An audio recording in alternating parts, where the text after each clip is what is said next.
Morsels of Chocolate Cake, written by and read by Alan Tankersley. While walking along the side of the street on a bright summer's day, unexpectedly a light breeze ever so gently, a faint aroma of chocolate cake whispered past my nose when walking by the bakery. My mouth is watering, my palate's going wild, starting to salivate, and now wiping my chin. It's so powerful, the weak smell of that chocolate cake. It was like being lured by the aroma, and I was dragged in. I said to myself, just go in there. It's okay to treat yourself every once in a while. I go inside the bakery, and I noticed the cake was sitting on the white laminate countertop, and a little elderly woman wearing white plastic gloves was finishing up the rich, dark, creamy, smooth chocolate icing on the cake. Then as she was spreading the icing on the cake, oops, a little lump, a morsel of cake without icing broke off. Then she took a sparkling spoon by the cake. She picks it up ever so gently. She smiles. Her mouth is open. Then she slightly bites her bottom lip and gingerly picks up the pieces that fell off. And boy, I thought in my head, she's going to eat it. Then she grins at me and chuckles, like the lady may perhaps have read my mind. Now, the delay is finalized. Now, the cake is complete. I walk up to the counter, astonished by the infinite work and determination she put into putting the icing back on the cake, putting the icing on the cake, and how she made it impeccably smooth. Even a portion of the cake that fell off, she managed to fix it perfectly. I was just a loss for words. I cleared my throat. Can I eat a slice of your chocolate cake? She smiled, not saying anything.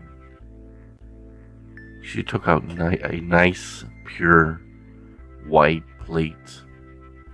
You can see the steam off the plate, as it was freshly washed, and a glossy fork.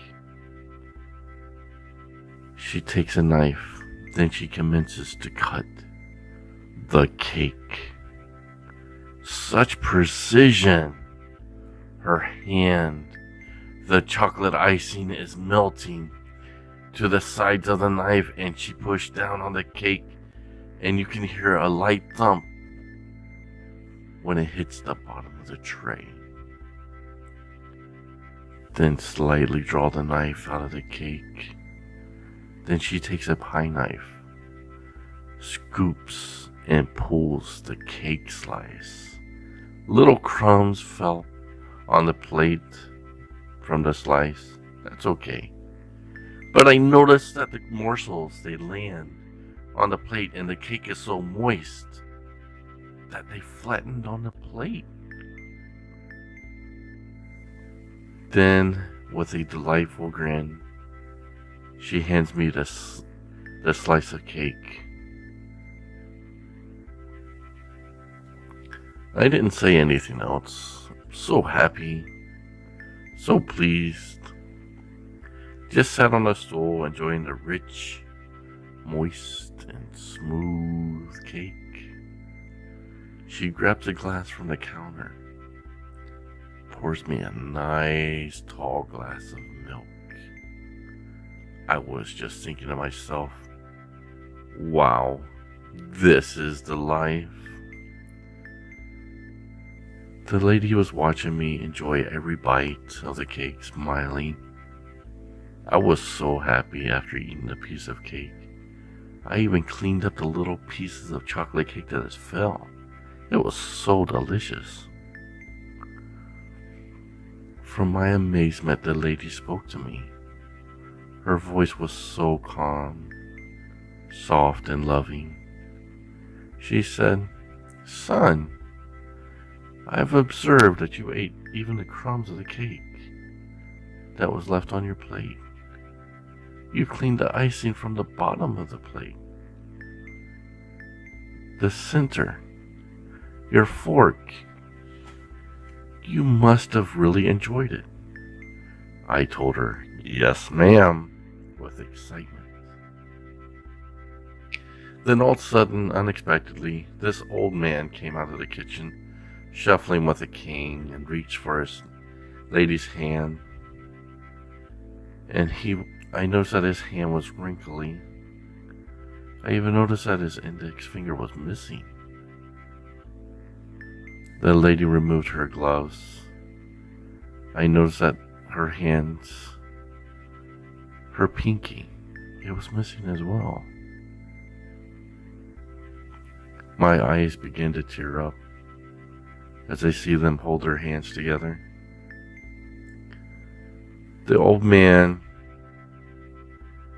then rubs his nubby index finger on her pinky where it's missing.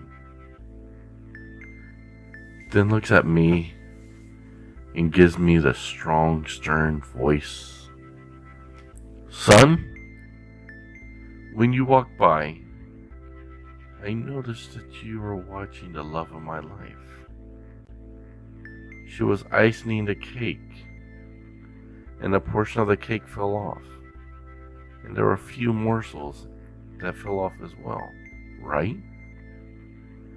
I said, "Yes, sir." I took a napkin and wiped the tears from my eyes as he began to talk to me more. "Remember, the morsels of the cake is the most important as well.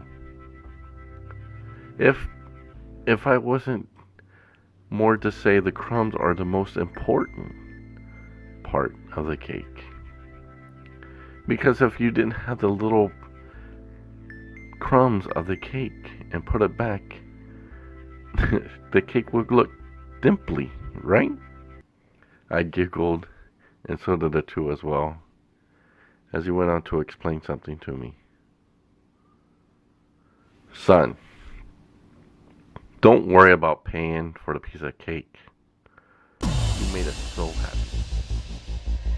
You see my finger is missing because I'm the service. I was captured in Vietnam, and my finger was detached. I remember being in the prison cell, and I would eat the scraps from their table. Sometimes they would treat me and give me just a fragments of their chocolate cake that they just got done eating on their plate, just to rub it in my face.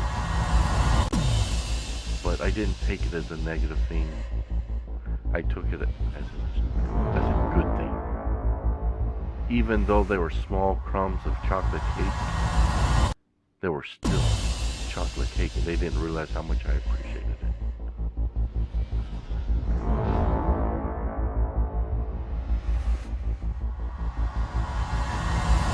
He started to tear up. His wife wipes away his tears with her nubby pinky finger, and he begins to giggle again. Then he looks at her, kisses her on the cheek,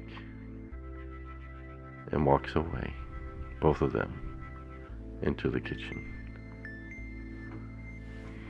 A few years pass. thinking to myself while reading the Bible, I wonder how sometimes, what way do I fit in this life? What is my purpose? Why God makes me the person I am? Then I recall the story of the chocolate cake and how the crumbs of the chocolate cake is so important. It doesn't matter how small I might feel, like the crumbs of chocolate cake, or how insufficient I might think of myself. I am still chocolate cake. If it wasn't for the people I met, the people I've had the chance to talk to God about, this world could be dimply, like the chocolate cake without crumbs. So never think for once that you are not important. You may think that you're just the crumbs of chocolate cake, but you're very important, because if you wasn't around, there will be little dimples in this world because they're missing you. Now, when you eat your piece of chocolate cake, or whatever cake it is, remember the crumbs that you leave behind needs to be eaten too, because they are part of the cake as well.